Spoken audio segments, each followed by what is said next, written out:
मुलाकात हुई है, हजरत उमर साथ में है, दोनों बुजुर्ग मुलाकात करने गए हैं तो देखा कि हज के दिन हैं और नमी जिलहिज्जा है और हजरत सैयदना उवैस करनी को देखा कि वो मुसल्ले पर बेइंतहा आंसू बहा रहे हैं। हजरत अली ने पहचाना, निशानियां जाहिर थी। सलाम फेरने के तरह ध्यान से सुना करो भाई, इधर देखो, इधर देखो। कुछ लोगों को बड़ा शौक है अपनी फजीलतें बयान करने का, उनका नाम अगर ठीक से न लिया जाए तो नाराज हो जाते हैं, है ना।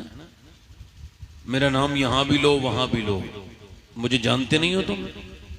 इश्तिहार में अगर नाम छोटा आ जाए ना तो लोग जलसों में नहीं जाते, हमने देखा है। मगर मैं उन सब का रद्द तो नहीं कर रहा हूं, मगर बता जरूर रहा हूं आपको बात। उवैस करनी वो आशिक रसूल है कि जिसे सनद जबान मुस्तफा से मिली है। यानी पूरी दुनिया ये क्लेम करती है, दावा करती है कि मैं आशिक रसूल हूं, पूरी दुनिया ये कहती है ना। मगर हुजूर ने अपनी जबान से फरमाया कि एक मेरा आशिक है, उसने मुझे कभी देखा नहीं और उसका नाम उवैस करनी है। सुभान अल्लाह, सुभान अल्लाह। बोलो तो सही जरा यार, सुभान अल्लाह। तो उवैस करनी सनद याफ्ता आशिक है और जबान हुजूर की उसे बता रही है ये मेरा आशिक है। तो हजरत उवैस करनी मिलने के लिए गए, से हजरत अली मिलने गए। हुजूर ने फरमाया था तुम दोनों दुआ करवाना मेरी उम्मत के लिए। तो देखा हजरत नमाज पढ़ रहे हैं और बहुत ज्यादा अल्लाह वाले बस रोते रहते हैं। मैं आपको सही बताऊं, जो रोना नहीं सीखा ना वो तो उसे इस्लाम की हवा तक नहीं लगी है।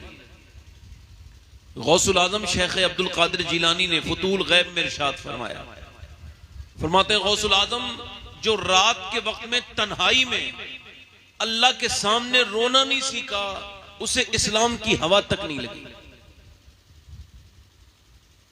शेख इब्नुल अरबी फरमाते हैं कि जो ये कहता है कि मैं मुसलमान हूं और एक हफ्ता गुजर जाए ना वो खुदा के खौफ से रोए न इश्क मुस्तफा से रोए, तो फरमाते हैं मुझे तो उसके मुसलमान होने पर ही शक है।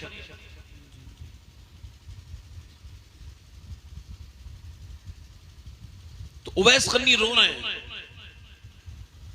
हजरत अली पीछे बैठ गए जाके और जब सलाम फेरा तो कहने लगे भाई तुम्हारा नाम क्या है? तो बोले अल्लाह का बंदा। हजरत अली ने फरमाया भाई अल्लाह के तो सारे ही बंदे होते हैं ना, तो तेरी माँ बाप ने कोई नाम तो रखा होगा ना आपके। तो पहली बार देखा था अली को मिले नहीं थे इससे पहले, मगर मार्फत का ये आलिम था, कश्फ का ये आलम था कि उवैस करनी ने पीछे को देखा। हजरत अली ने फरमाया तेरे माँ बाप ने कोई नाम रखा होगा? तो पीछे मुड़ के देखे, हाँ अली अगर अल्लाह मुझे बख्श दे तो मेरा नाम उवैस करनी है, और अगर ना बख्शे तो बोल क्या नाम है। अगर बख्श दे तो नाम उवैस करनी है। तो मैं तो भाई उवैस करनी के जूतियों की धूल भी नहीं।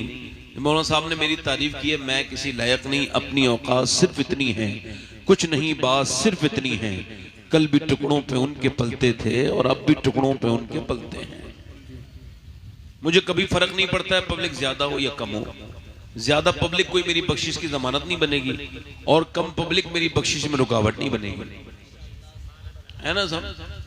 मुसलमान अपनी बख्शिश पे ही नजर रखता है। मोमिन की शानी ये होती है। सबसे बड़ी तारीफ उस दिन होगी जिस दिन रूह निकल रही होगी और फरिश्ता आकर के कह देगा ओ मरने वाले तुझे मुबारक हो, तू आदमी तो बहुत घटिया था मगर तेरे रब ने तुझे माफ कर दिया है और तेरी बख्शिश पर सुभान अल्लाह, सुभान अल्लाह, माशाअल्लाह। ये तारीफ है, इसके अलावा तो कोई तारीफ नहीं। दुनिया वाले तो कोई किसी की लालच में तारीफ करता है, कोई किसी की करता है ना। आप बहुत अच्छे लोग हैं, मैंने सुना है जो है वो बुलबुल साबरी हजरत सैयदना कारी अब्दुल लतीफ साहब रहमतुल्लाह ताला अलैह का बड़ा लोग मानने वाले हैं। मुझे भी एक बात का फख्र जरूर है कारी अब्दुल लतीफ साहब के बारे में कि मेरे बड़े ताया हकीम सैयद अहमद अली शाह रहमतुल्लाह अलैह वो बहुत बड़े हकीम थे। तो उनकी दवा वो कारी साहब चंदोसी से मंगवा के पीते थे, हकीम की दवा मेरे ताया की। तो कारी साहब ने मुझे, जब मैं बहुत छोटा था, मुझे पता नहीं महीने का था या 2 महीने का था, तो कारी साहब ने मुझे अपनी गोद में खिलाया था। और ये मुझे फख्र की बात है, कोई वली अगर आपको मोहब्बत कर ले तो फिर अल्लाह भी आपसे मोहब्बत करने लगता है। जी बेशक बेशक, सुभान अल्लाह सुभान अल्लाह। आप लोग बहुत अच्छे लोग हैं, मुझसे एक साहब ने फरमाइश की है तो 2-3 शेर पढ़ना चाहता हूं, मगर आप ऐसे जैसे सुन रहे हैं ना, ऐसे तो मैं आपको नात तो सुनूं, कोई बात भी नहीं सुनाऊंगा। आप जरा जोर से जरा एक बार बोलो तो सुभान अल्लाह।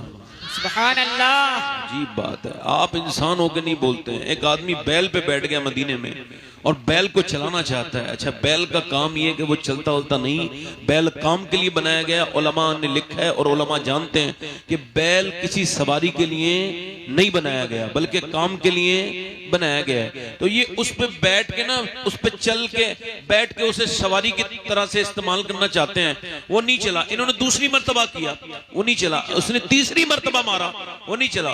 फिर वो जो इनके डंडों में जो एक चौबा होता है जिसे कुछ कहते हैं आर वगैरह, तो उसके जब वो घूसा तो वो दर्द होने से तिलमिला उठा और अल्लाह की कुदरत के बैल पलटा और उससे बोला, तुझे शर्म नहीं आती? तू मुझसे वो काम ले रहा है जिसके लिए अल्लाह ने मुझे पैदा नहीं किया है। अल्लाह ने मुझे काम करने के लिए पैदा किया, सवारी के लिए पैदा नहीं किया है। इसकी आंखें फैल गई, यार तू बैल है और इंसान की जबान में बोल रहा है। इसने कहा, तुझे इस बात पे हैरत हो रही है कि बैल इंसान की जबान में बोल रहा है, और मुझे इस बात पे हैरत है कि जंगल के सारे जानवर आमना के लाल को अपना नबी मान चुके हैं, तू इंसान होके नबी नहीं मान, तू इंसान होके नहीं मान। तो आप तो माशाल्लाह हुजूर के हम सब गुलाम है ना, तो जरा दोनों हाथ उठा के बोलो सुभान अल्लाह। पढ़ दूं 2-3 शेर? ये मेरा ही कलाम है, ये 2018 में मैंने कहा था, अल्लाह का शुक्र है मकबूल हुआ। पढ़ देता हूँ एक मरतबा, दोनों हाथ उठा के बोलो या रसूल अल्लाह। माशाल्लाह पढ़ता हूँ, समाप्त कर। अब बैठा उठने का माहौल खत्म करें भाई, अब तकरीर सुनने बैठ जाए।